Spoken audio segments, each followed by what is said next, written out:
नमस्कार भक्तों। जब देवता अपनी सारी शक्तियां खो चुके थे और असुरों ने स्वर्ग पर कब्जा कर लिया था, तब भगवान विष्णु ने एक ऐसी योजना बनाई जिसने सब कुछ ही बदल दिया। आखिर क्या थी वो योजना? वो योजना थी समुद्र मंथन। लेकिन जैसे ही मंथन शुरू हुआ, सब कुछ बेकाबू होने लगा। मंदराचल पर्वत धीरे धीरे समुद्र की गहराइयों में समाने लगा और देवता अपनी ही आंखों के सामने सब कुछ हाथ से फिसलता हुआ देख रहे थे।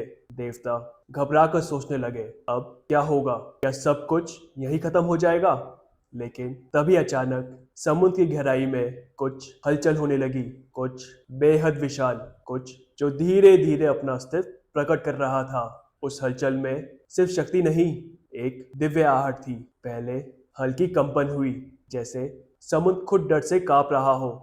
फिर लहरें उठने लगी, जैसे कोई अदृश्य शक्ति बाहर आने के लिए तड़प रही हो। देवता सांस रोककर खड़े थे। असुर भी पहली बार खामोश हो गए थे। और तभी समुद्र के अंदर से एक ऐसी गूंज उठी जिसने तीनों लोगों को हिला दिया। पूरा समुद्र कांप उठा और फिर धीरे धीरे एक विशाल कछुआ प्रकट हुआ। इतना विशाल कि मंदराचल पर्वत उसकी पीठ पर आकर टिक गया। लेकिन ये सिर्फ एक कछुआ नहीं था, ये था भगवान का वो रूप जो खुद नीचे रहकर दूसरों को संभालता है। यही था भगवान विष्णु का कूर्म अवतार, यानी कछुए का दिव्य अवतार। भगवान खुद समुद्र के नीचे से पूरा भार संभाल रहे थे। आखिर भगवान ने कछुआ अवतार ही क्यों लिया? क्योंकि कछुआ ही ऐसा जीव है जो भारी से भारी बोझ को अपनी मजबूत पीठ पर स्थिर रख सकता है, जो डूबते हुए भी संतुलन नहीं खोता। और ठीक वैसे ही भगवान ने यह रूप इसलिए लिया ताकि मंदराचल पर्वत को सहारा मिल सके और पूरी सृष्टि फिर से संतुलन में आ सके। ऊपर देवता और असुर एक बार फिर मंथन में जुट गए, जैसे कुछ हुआ ही ना हो। और नीचे समुद्र की गहराइयों में भगवान विष्णु चुपचाप सब कुछ संभाल रहे थे। अगर आपने पार्ट 1 नहीं देखा तो उसका लिंक डिस्क्रिप्शन में है। और तभी कहानी और भी खतरनाक मोड़ लेने वाली थी। अब मंथन फिर से शुरू हुआ और इस बार और भी जोर से और भी तेज। लेकिन अचानक समुद्र से कुछ निकला, कुछ इतना भयानक कि उसे देखते ही देवता कांप उठे। उनके चेहरे पर डर साफ झलकने लगा। असुर भी सहम कर पीछे हट गए। आखिर क्या था वो? वो था कालकूट विष। उस विष की गर्मी से समुद्र का पानी तक उबलने लगा। हवा जहरीली हो गई। देवता पीछे हट गए। असुर डर के मारे भागने लगे। चारों तरफ अफरा तफरी मच गई। अब क्या होगा? अगर ये विष फैल गया तो सब खत्म हो जाएगा। कोई आगे नहीं आया। और तभी जब हर कोई पीछे हट चुका था, जब कोई भी उस जहर के पास जाने की हिम्मत नहीं कर पा रहा था, जब पूरी सृष्टि विनाश के डर से कांप रही थी, तब धीरे धीरे महादेव आगे बढ़े। उनके चेहरे पर ना डर था, ना कोई चिंता, बस एक शांत निर्णय। जैसे वो पहले से जानते हो कि उन्हें क्या करना है। देवता उन्हें रोकना चाहते थे। प्रभु, ये विष आपको भी नष्ट कर देगा।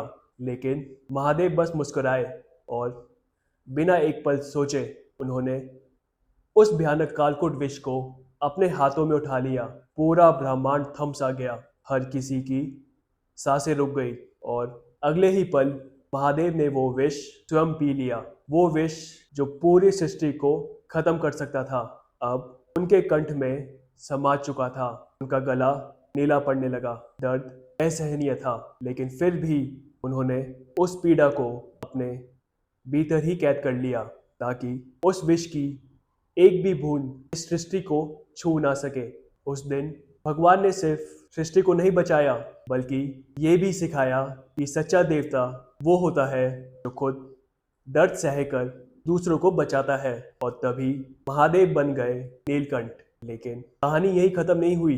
मंथन जारी रहा। धीरे धीरे समुद्र से कई दिव्य वस्तुएं निकलने लगी, रथ, अप्सराएं, दिव्य शक्तियां। लेकिन सबकी नजर सिर्फ एक चीज पर थी, अमृत। और तभी वो पल आया जिसका सबको इंतजार था। अमृत कलश समुद्र से बाहर आया। लेकिन जैसे ही वो बाहर आया, असुरों ने तुरंत उसे झपट लिया और देवता एक बार फिर बेबस खड़े रह गए, मानो जीत उनके सामने होकर भी उनके हाथों से फिसल गई हो। देवता सोचने लगे, अब क्या होगा? क्या असुर अमर हो जाएंगे? क्या देवता हमेशा के लिए हार जाएंगे? क्या भगवान फिर कोई नई लीला रचेंगे? क्योंकि अब सिर्फ शक्ति से नहीं, बुद्धि से काम लेना पड़ेगा। और अब जो होने वाला था वो इतिहास का सबसे चौंकाने वाला मोड़ बनने वाला था। क्या देवता जीत पाएंगे, या असुर अमर हो जाएंगे, या फिर भगवान की लीला सब कुछ बदल देगी? पार्ट 3 में सच सामने आएगा।